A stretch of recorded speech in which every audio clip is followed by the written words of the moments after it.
السلام علیکم ورحمۃ اللہ۔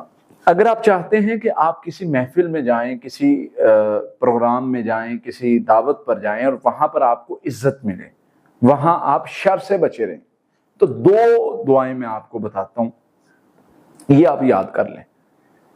آپ کو کسی قسم کا شر نہیں پہنچے گا، اور اللہ تعالیٰ آپ کی مدد بھی فرمائیں گے اور عزت کے ساتھ آپ کو لے کے جائیں گے اور لے کے آئیں گے۔ یہ ایسی دو دعائیں ہیں۔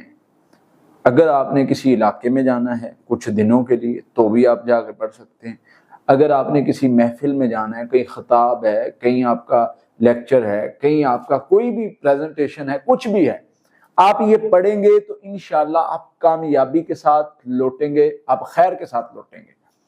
وہ دعائیں کیا ہے؟ سب سے پہلے تو دعا ہے اعوذ بکلمات اللہ التامات من شر ما خلق۔ اللہ کے نبی صلی اللہ علیہ وسلم جس علاقے میں بھی جا کے ڈیرا ڈالتے وہاں پر یہ دعا 3 مرتبہ پڑھتے، فرمایا وہ بندہ کوئی چیز، کوئی شر اس کو نہیں نقصان پہنچائے گا جو بندہ یہ پڑھے گا۔ دوسرے نمبر پہ ایک آیت ہے جو آپ نے پڑھنی ہے، وہ کسی بھی جگہ پر جائیں، کسی میدان میں جائیں، کسی مجلس میں جائیں، کسی جگہ پر بھی جائیں، آپ جا کر داخل ہونے سے پہلے پڑھیں قل ربی ادخلنی مدخل صدق واخرجنی مخرج صدق واجعلنی من لدنک سلطانا نصیرا۔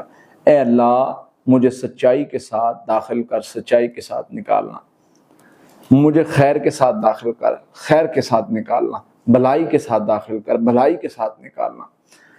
قل ربی ادخلنی مدخل صدق واخرجنی مخرج صدق، سچائی کے ساتھ ہی مجھے نکالنا، وَجَعَلْنِي مِن لَّدُنْكَ سُلْطَانًا نَصِيرًا، میرے ساتھ اپنی طرف سے کوئی سلطان نصیرہ، مدد کرنے والا، کوئی فیصلہ کرنے والا، مدد کرنے والا بھیج۔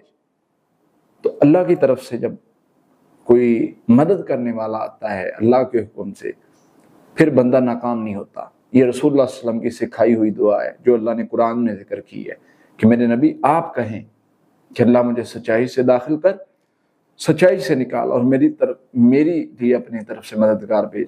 جب بندہ یہ دعا پڑھ کے نکلتا ہے، پڑھ کے داخل ہوتا ہے، اللہ تعالیٰ اس کو ناکام نہیں کرتے، پھر وہ بندہ کمزور نہیں پڑتا۔ تو یہ پڑھ کے داخل ہوں، انشاءاللہ اللہ پاک کامیابی سے نوازیں گے، خیر سے نوازیں گے، بھلائی سے نوازیں گے۔